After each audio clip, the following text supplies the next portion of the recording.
Hello, everybody. Thank you for joining us today. It's going to be LHSC's first community update meeting of 2026. So it's great to connect with all of you as we start the new year and share the updates on important work happening here across our organization. But before we begin, I would like to turn things over to Julia Marchinson, who's our LHSC's Vice President of Employee Experience, IPAC, and Health Disciplines, to share a land acknowledgement.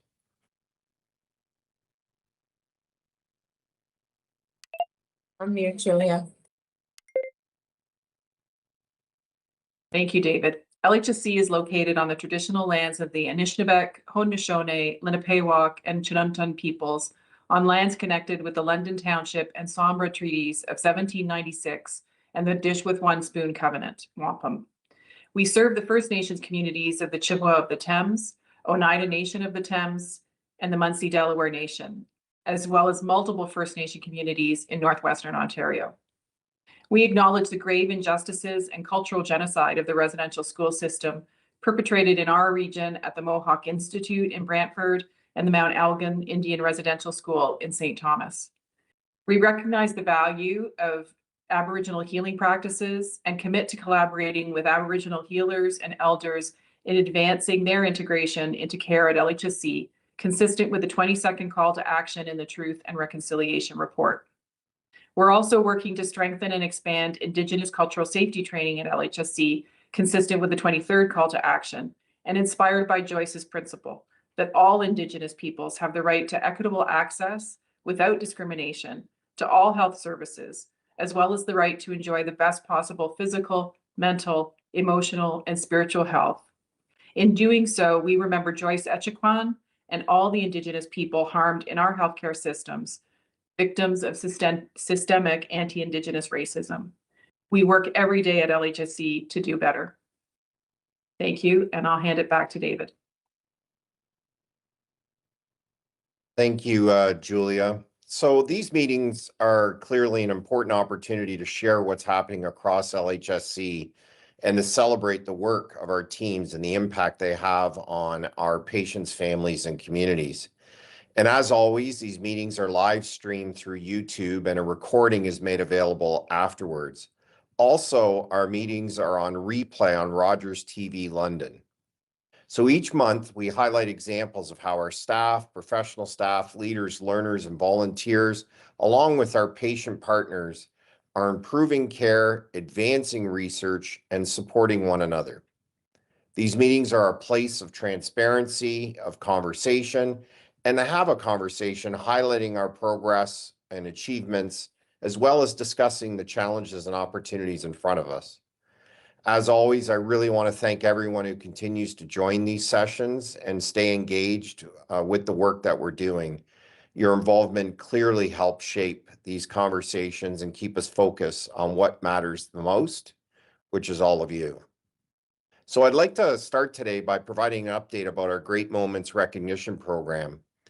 LHSC's Great Moments Program was introduced to recognize and celebrate outstanding work of our staff, professional staff, learners, volunteers, and patient partners.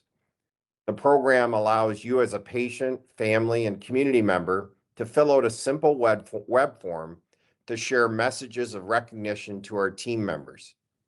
Each shared moment reminds our staff of their positive impact on patients and colleagues and reinforces the commitment to delivering exceptional care. This program was launched just over a year ago in November of 2024, and since then, we've received 1,660 submissions, and more than 2,400 members of our team have been recognized by that. I can tell you there's nothing better than hearing our team's reaction and surprise to be recognized by their patients for the great work they do. If you would like to show appreciation for a team member, I encourage you to submit a nomination through our short web form. And this is a simple way to celebrate colleagues and individuals who go way above and beyond for their patients, families, and one another. Recognition is just one way we see the values of Team LHSC in action. Another is how our teams step up to support the broader community. So as I mentioned in December, for the first time, LHSC joined the London Business Cares food drive alongside more than 300 organizations. Collectively, the organizations raised over 695,000 pounds of food for the London Food Bank and community programs. Thanks to the generous donation across from our team, LHSC donated more than 1,200 pounds of non-perishable food and over 1,300 winter clothing items to local community partners through our winter clothing drive. So clearly, these contributions help provide nutritious food and warm winter clothing to people across our region and reflect the generosity of the LHSC team. At the same time, we have a commitment clearly to making a difference, is also reflected in the extraordinary care and innovation happening within our hospitals. I want to take a moment to highlight an incredible achievement by our cardiac surgery team. In August of 2024, they performed the first dual procedure for a patient with life-threatening aortic disease. Dr. Michael Chu and his team performed 2 highly complex procedures in a single operation, restoring heart and aorta function in a way that have never been done before anywhere in the world. The patient, Angela, had been living for years with a complex connective tissue disorder and had repeated cardiac emergencies. Dr. Chu has said the complexity of the case required an extraordinary level of planning, precision, and team expertise, reflecting the thoughtfulness and meticulous approach behind this breakthrough. Today, Angela has more energy, relies on fewer medications, and can finally plan for her future without the constant worry overshadowed by her daily life. This is again another world first and a reminder of the real human impact that innovation can have, and it shows what's possible when our teams push the boundaries of care. And while this story is remarkable in its own, it also represents something even bigger. This surgery marks a major step forward for cardiac care. By combining 2 operations in one surgery and using advanced devices, the team rebuilt a significant portion of the aorta using a less invasive approach. This innovation opens up new treatment options for patients with complex disease and connective tissue disorders. Again, it's remarkable. It's a remarkable demonstration of LHSC's leadership in patient-centered, cutting-edge surgery, and it sets a new benchmark for what's possible in cardiac surgery. So now I am going to pass it over to Deborah. David, we'll introduce Dr. David Stephen, who's going to start us off with some respiratory information. Over to you, David. Thank you, Deborah. So just to give an update on what we're seeing now in the community in terms of respiratory illnesses. So emergency department visits related to respiratory illnesses peaked in December. And thankfully, the hospitalizations and critical care admissions are slowly decreasing. These respiratory volumes, the pressures are contributing to busier hospitals and longer wait times. And what's happening is when several respiratory viruses circulate at once, it adds pressure to hospitals at a time of year when volumes are already high. And this can mean longer wait times, particularly in emergency departments, and it reinforces why preventing the spread of illness matters. This is why preventing the spread of illness continues to matter, and simple actions such as staying home when sick, practicing good hygiene, hand hygiene, and keeping vaccinations up to date will all help reduce transmission and protect those that are the most vulnerable. So just what we're seeing now, so influenza is still currently the most active respiratory virus, but it's on the decrease. COVID-19 activity is rising, at least in early January, and RSV levels are rising, which is expected at this time of year. But we are seeing improved overall volumes and with vaccination. So a clear pattern emerges about what's driving illness locally. Respiratory pressures do not ease all at once. So as week-to-week fluctuations, we expect those during this season. Right now, influenza remains the main contributor respiratory illness, but RSV levels, like I said, are slowly increasing. Their seasonal climb, and all are closely monitored, especially for children, older adults, and people with underlying health conditions. At the same time, we know that people want to understand what the hospital is doing behind the scenes during these busy periods. And these times can be quite stressful and difficult for the patients and teams during periods of increased demand. LHSC has plans in place to help manage periods of increased demand. These seasonal respiratory illnesses are anticipated and drove up weekly emergency department visits considerably in December and early January. Teams across our sites are working closely together to support patient flow, moving patients from admission into the emergency department through our inpatient areas to discharge or transfer. Like our other peer hospitals in the region, the province, and nationally, we take responsibility for our patients requiring our care.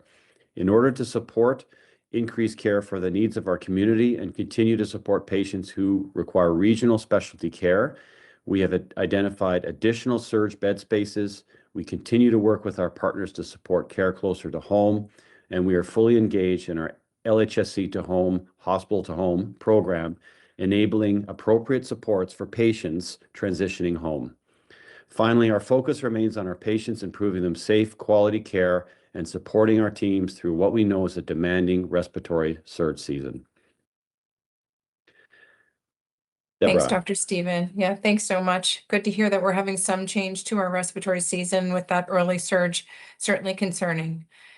I'd like to change over to talk about environmental sustainability. This refers to achieving a harmonious balance between human activities and the health of the natural world. That's so that both can thrive independently and indefinitely. We want to be responsible to meet the needs of the current generation without compromising the ability of future generations to meet their own needs. One example of this important work at LHSC is our prescription inhalers. These are important medications that help some people with asthma or chronic obstructive pulmonary disease, but many meter-dosed inhalers, or MDIs, contain propellants. These are fluids that are actually liquefied under pressure, and they're called hydrofluoroalkanes, or HFAs. These propellants contribute, unfortunately, to climate-changing pollution. So in 2024, LHSC and our partner St. Joseph's, we dispensed over 53,000 inhalers. Nearly 70% of these were MDIs.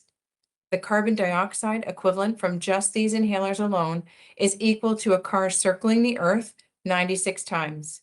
And a single 120-dose inhaler using the HFAs has the same environmental impact as if you were to drive your car from London to Toronto.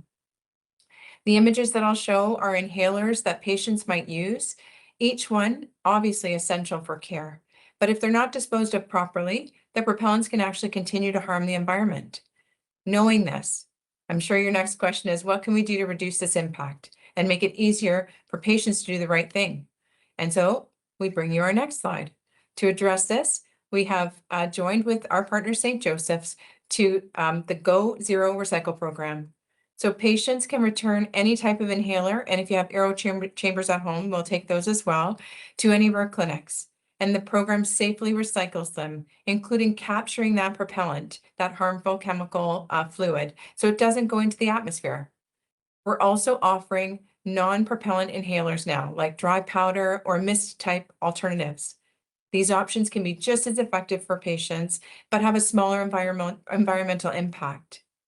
The Canadian Thoracic Society supports this approach and encourages shared decision-making between patients and their clinicians, as well as a coordinated action across health organizations and regulators.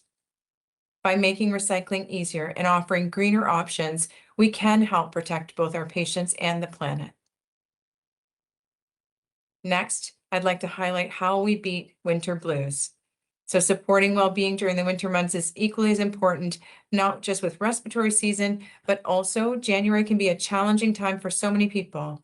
Shorter days, colder weather, and Wow, so much snow already this year, as well as less sunlight, which can impact mood, energy, and motivation.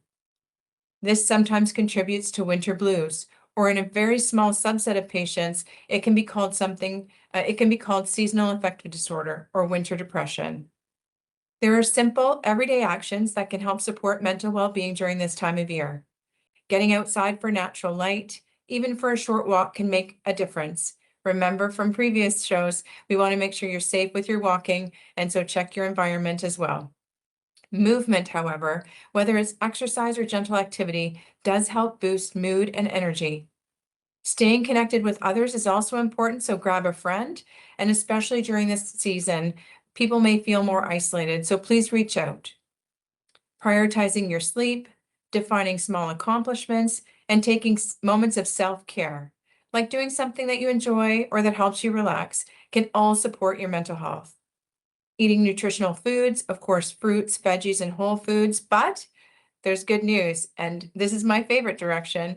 Dr. Susan Kleiner, author of The Good Mood Diet, shares that treats, including homemade hot chocolate, can also be a heart-healthy selection and contain mood-boosting flavonols. The photo that you'll see, I've of course added marshmallows and chocolate flakes to mine, which isn't in her recipe, but I won't tell if you don't. You don't have to make big changes. Small, consistent habits can add up and help people feel more supported and resilient through these winter months. Keep an eye on your friends, family, and neighbors too, because it is very isolating. We do tend to go indoors. As we look ahead, our focus remains on caring for our community, supporting our teams, and continuing to improve how we deliver care. Thanks for taking the time to stay informed and engaged with us, and together we're working towards a healthier year ahead. I'm now going to turn it over to Julia Markison, who we've just met, as well as Mike Lucas, Manager for Health Disciplines, for an exciting update on virtual pre-operative education classes. I'll just share my dad's having a surgery this week for a knee replacement, and he and my mother were thrilled they could access this important and informative initiative at home. Over to you, Julia and Michael. Thank you, Deb, for that affirmation. Care at LHSC involves a lot of different professionals. So Mike Lukosh, our Manager of Health Disciplines, is going to share with you how physiotherapists are helping patients prepare and recover from orthopedic surgery. Over to you, Mike. Thanks, Julia. And so, hi, everyone. My name is Mike Lukoch. I am one of our managers of health disciplines here at Lund Health Sciences Center, and I have the privilege of supporting the professional practice of our occupational therapy and physiotherapy staff every day. And as Julia mentioned, there's a number of different staff that are involved with planning for before, during, and after surgery. But today, I'd like to take a second to talk about some of the great work that our physiotherapy team are doing at University Hospital, providing virtual preoperative education classes for patients getting hip and knee surgery.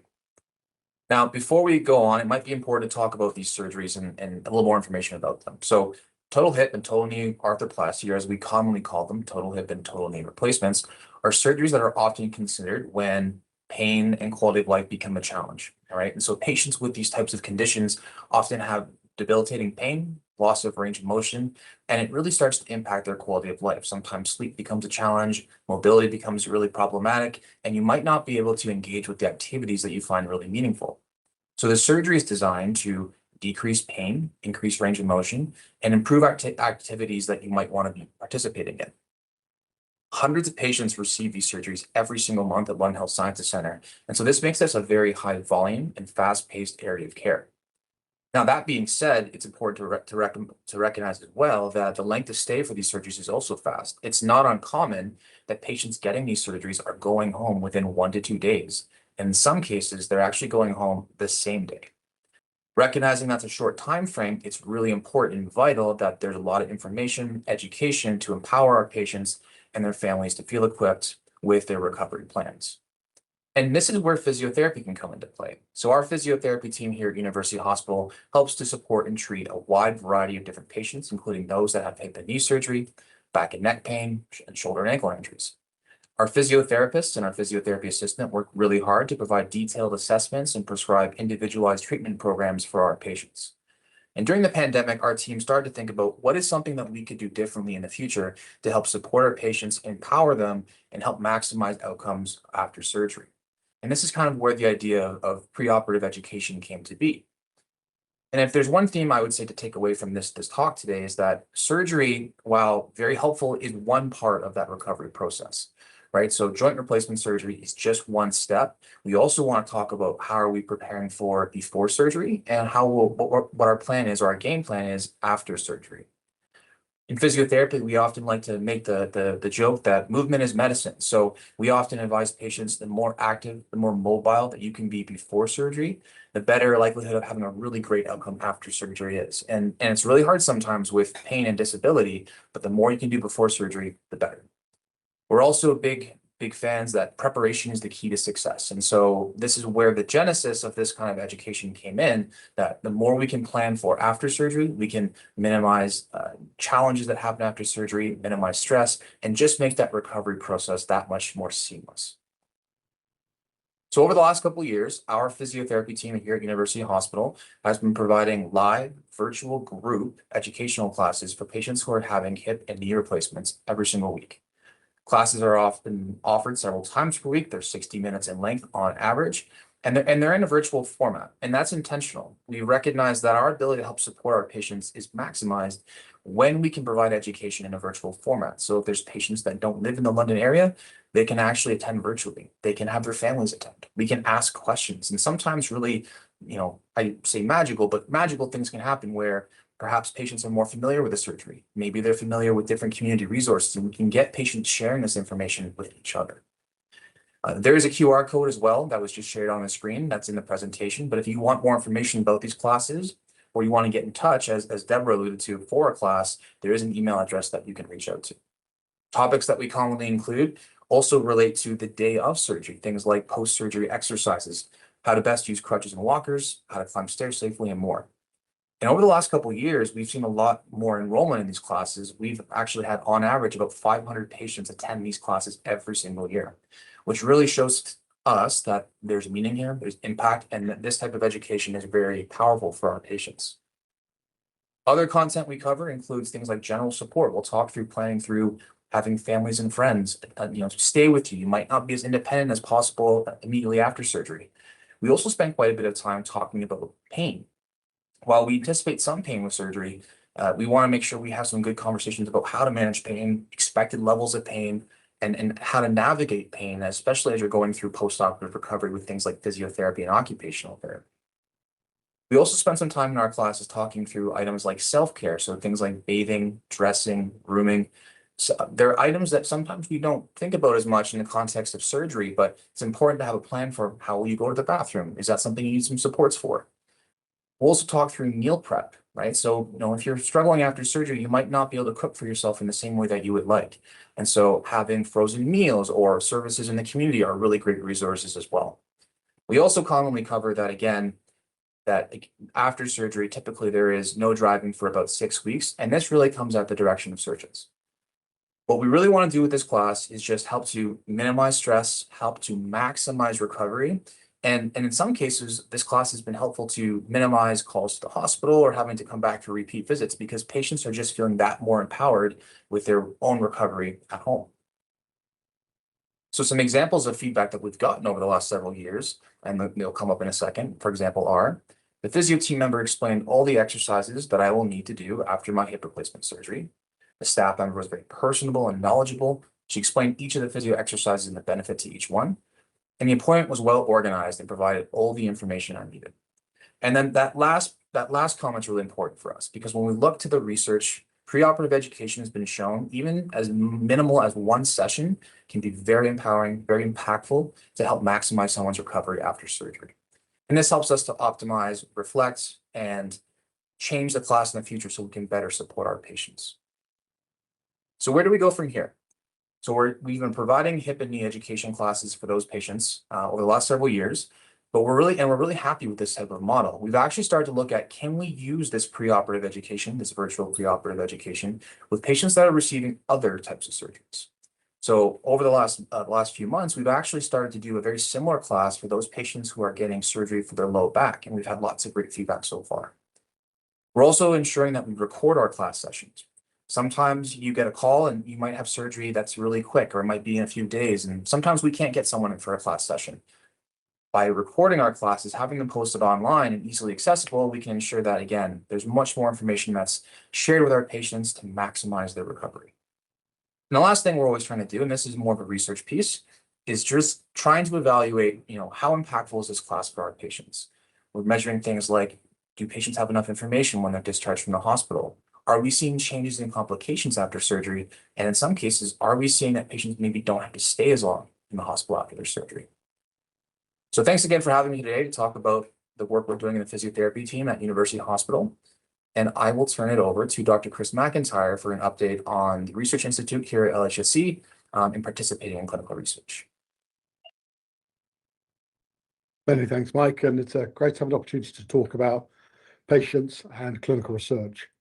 Clinical research is any kind of research that happens on people, usually patients, but within a hospital context, it largely relates to evaluating new treatments, new procedures, new tests, or new devices.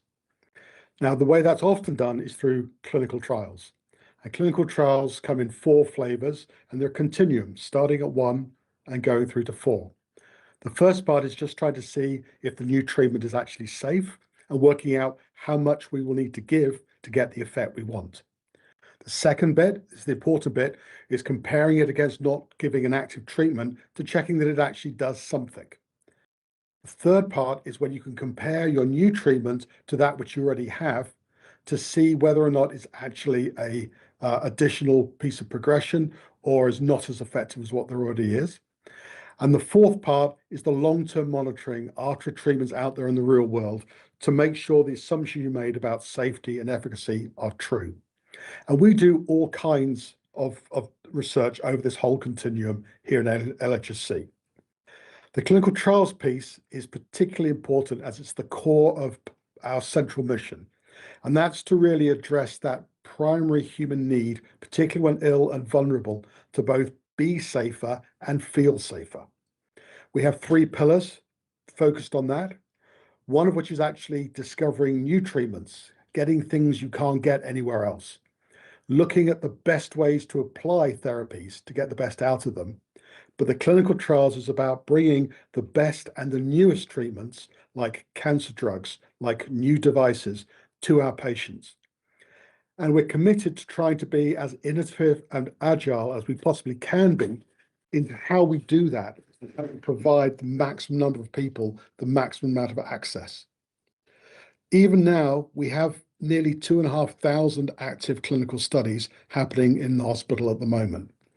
And part of the recent changes with the Research Institute involving integrating LHC RI right into the hospital is predicated on the concept that very often great research is great care, and great care is great research. And so that integration is key to maximizing our impact. Now, research is very often a team sport, and many of these studies have been progenited from other centers, and we're working with other industry partners and other hospitals and researchers.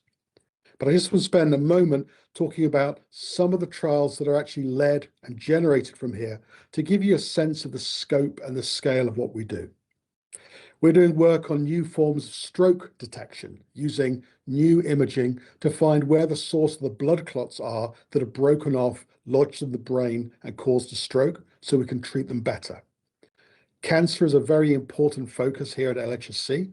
And in prostate cancer, we're looking at the combination of new ways of finding where the cancer is, and then using those same imaging methods to actually deliver the treatment direct to the cancer cells. Pediatric epilepsy is another good example where we're looking at approaches combining finding things with imaging and then targeting surgery to address them.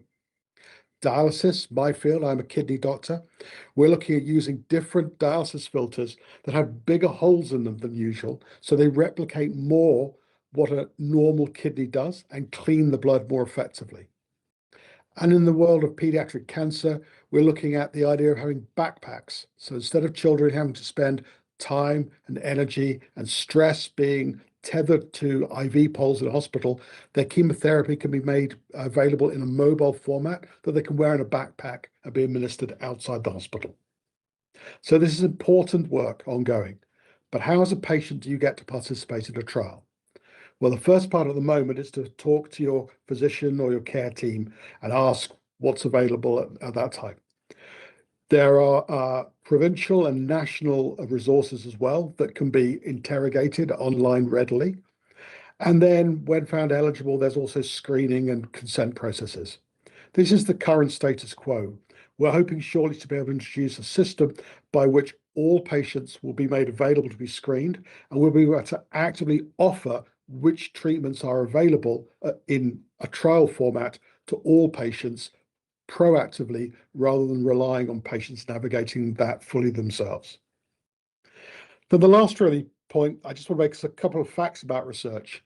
One is specific and one is more general. I think the specific one is often the really innovative research is in areas that you don't always expect.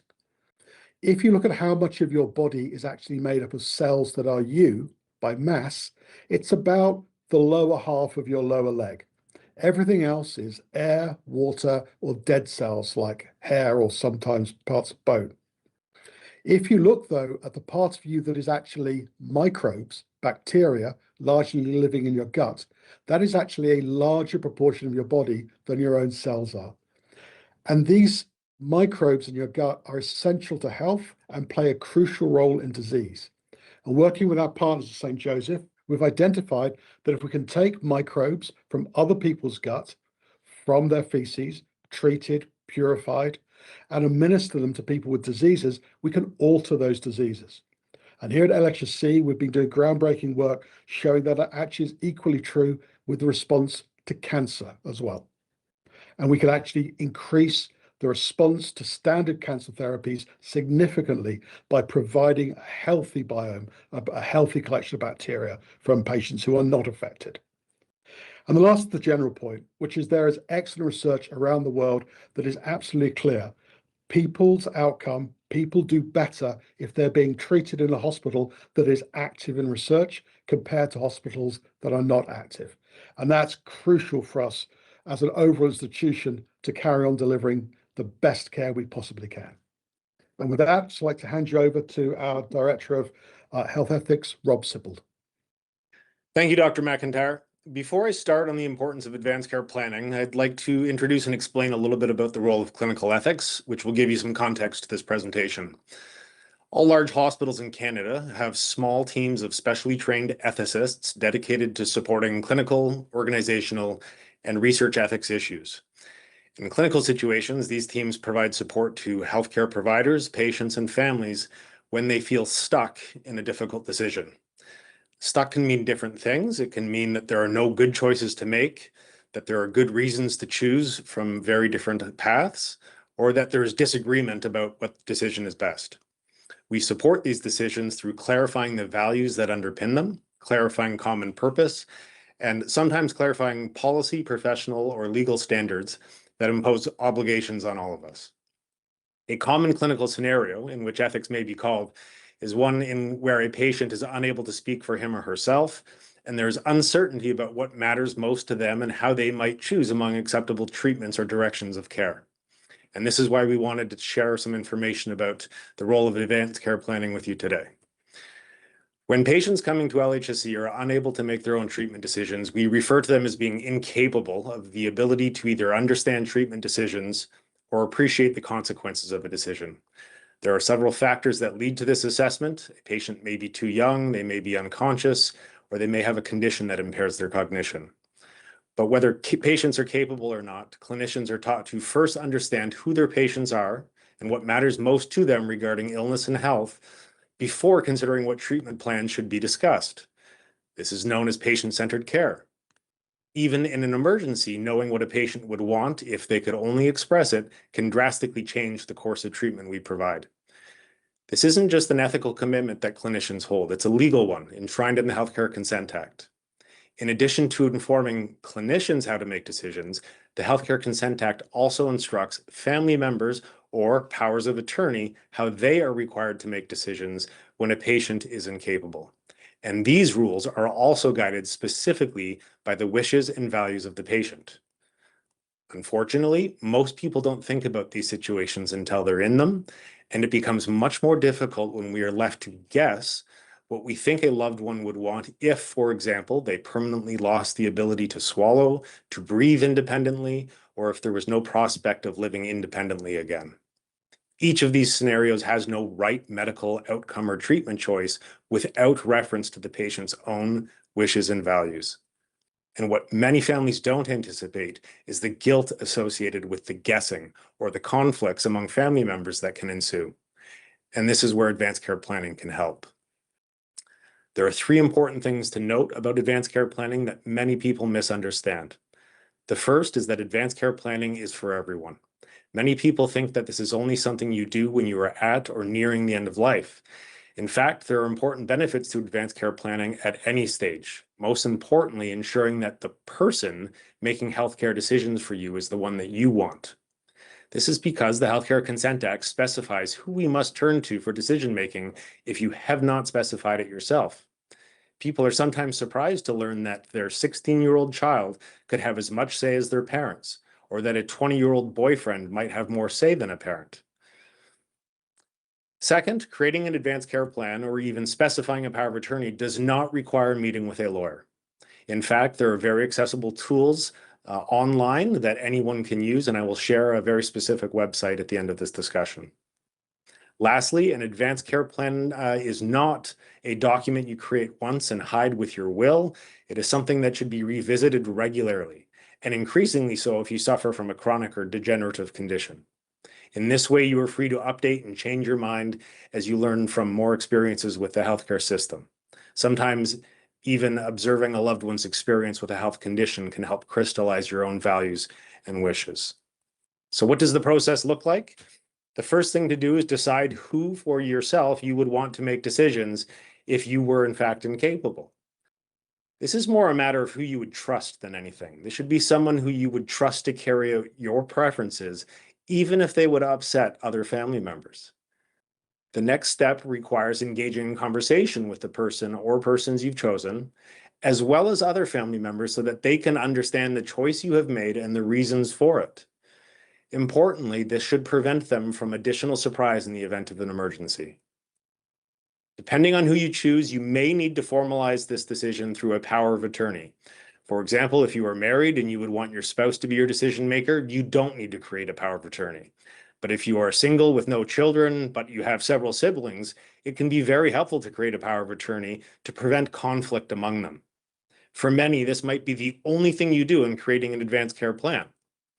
For others with chronic and serious medical conditions, or for whom hospitalization wouldn't be a big surprise, especially if you've already been hospitalized, it is also important to think about what matters most to you in defining your quality of life. To consider what kind of life you would want for yourself should you lose important functions.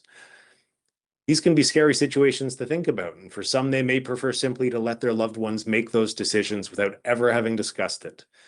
But this is where advanced care planning should be thought of as a gift to those who will be making the decisions, a gift that can relieve them of guilt or anxiety and even prevent conflict among your loved ones and over how best to care for you.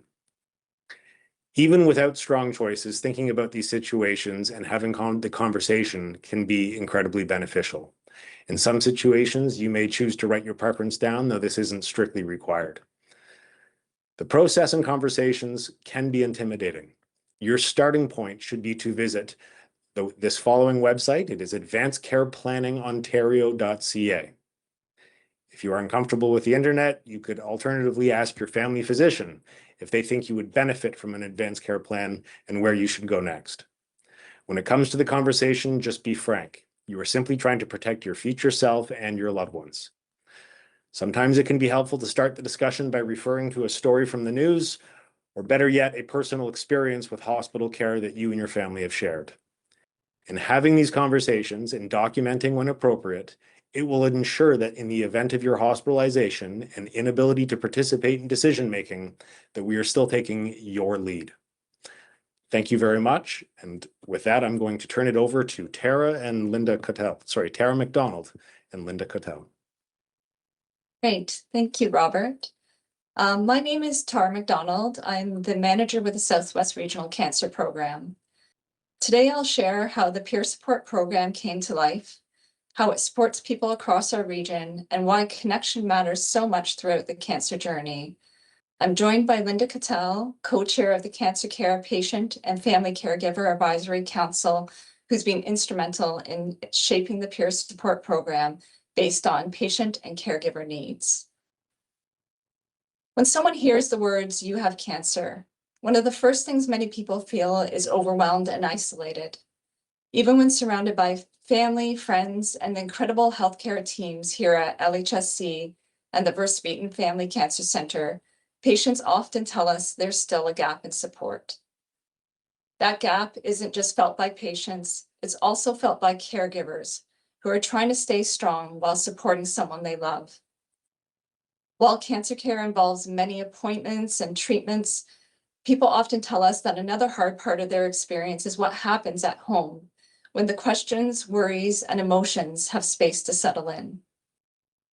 In the fall of 2023, the Southwest Regional Cancer Program launched the Peer Support Program at the Verspeten Family Cancer Center with a simple goal: to connect people facing with cancer with someone who's walked a similar path. This support started as a small pilot and has quickly grown into a program that's making a meaningful difference for patients across our region. The Peer Support Program offers one-to-one support outside of clinical appointments and can be accessed at any point along the cancer journey. It provides an individual option that can complement group supports, recognizing some people prefer a more private or personal connection and may not feel ready for group settings. The program connects cancer patients, caregivers, and family members with trained volunteers who have lived experience with cancer. These one-on-one conversations provide a safe, supportive space where people can talk openly, feel understood, and know they're not alone. Support can take place at the Verspeten Family Cancer Center or virtually by phone or video, making it accessible to people across our communities. Peer volunteers do not provide medical advice or counseling. They offer listening, understanding, and support. This program began by listening to patients and families. They were the drivers of this program. Through our Cancer Care Patient and Family Caregiver Advisory Council, people shared that while their medical care was excellent, they wanted the chance to talk to someone who understood what this journey feels like. In response, the Peer Support Program was co-designed with patients, caregivers, volunteers, and staff, including guidance from Linda Cattell. The program launched in October 2023. At its core, the program exists to remind people that they don't have to navigate cancer alone. The Peer Support Program is designed to be simple and easy to access. A patient, caregiver, or healthcare provider can start by requesting support through a short online form. From there, the program team takes time to carefully match each person with a trained volunteer who has lived experience. Once matched, they connect in whatever way feels most comfortable, whether that's by phone, virtually, or in person at the Verspeten Family Cancer Center. There's no pressure and no set agenda, just a supportive conversation with someone who understands. Behind the scenes, the program is carefully supported so both participants and volunteers feel safe, supported, and well guided throughout the process. I'd now like to share a short video that shares a story of someone who has experienced peer support firsthand. Diagnosis was 2 years ago. My breast cancer had spread and it went to my lungs. So right now I'm under therapy for that and I'm taking chemotherapy. I'm Christiana Arsenault and I'm here talking about the Peer Support Program. I heard about the program through my sister. Maybe being able to talk to someone who's gone through the same experiences or similar would be a nice thing to do. I got a lot more out of it than just talking about cancer. I'm always able to tell her what's going on, what the latest thing is, and feel comfortable that she gets where I'm coming from. So it's not something that you have to schedule every week. You can schedule it whenever you want to. This gives you an opportunity to talk to somebody without fear of hurting their feelings or making them feel uncomfortable, that they know what you're going through, so you're able to share that experience. This video highlights a theme we hear consistently from both patients and caregivers. Peer support creates a space where people can be honest and open in a way that sometimes does feel hard to do with others. Participants often tell us that having someone who truly understands through lived experience helps reduce feelings of isolation and overwhelm. One participant shared that the peer support volunteer created a space free of judgment where conversations help them make the cancer journey feel less overwhelming. Another caregiver reflected on how meaningful it was to talk to someone outside their family who understood, allowing them to release emotions that they had been holding in while trying to stay strong for others. These reflections remind us that peer support isn't about having answers or fixing problems. It's about connection, understanding, and being heard. And sometimes that can make all the difference. One of the most important things is that support shouldn't depend on where you live. Since launching as a pilot at the Verspeten Family Cancer Center in October 2023, the peer support program has expanded across the entire Southwest region. Because support can happen by phone or video, patients and caregivers can connect no matter their location. This has been especially meaningful for people in rural and smaller communities where access to in-person support can be more limited.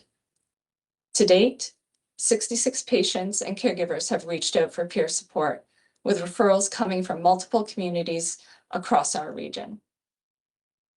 One of the questions we often hear is, how do I access this program?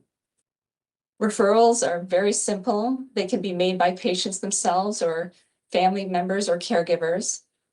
And if you feel that you or someone you support might benefit, the easiest way is through the peer support program webpage or the QR code that is on the screen.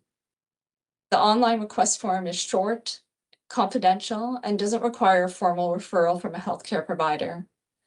Support can be requested at any point in the cancer journey, whether someone is newly diagnosed, in treatment, living with cancer, or supporting a loved one as a caregiver.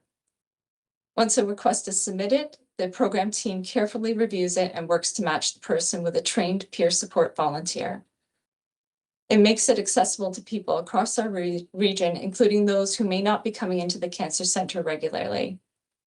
Sometimes people, they're not sure if they qualify or if their concerns are considered big enough, and the answer is absolutely yes.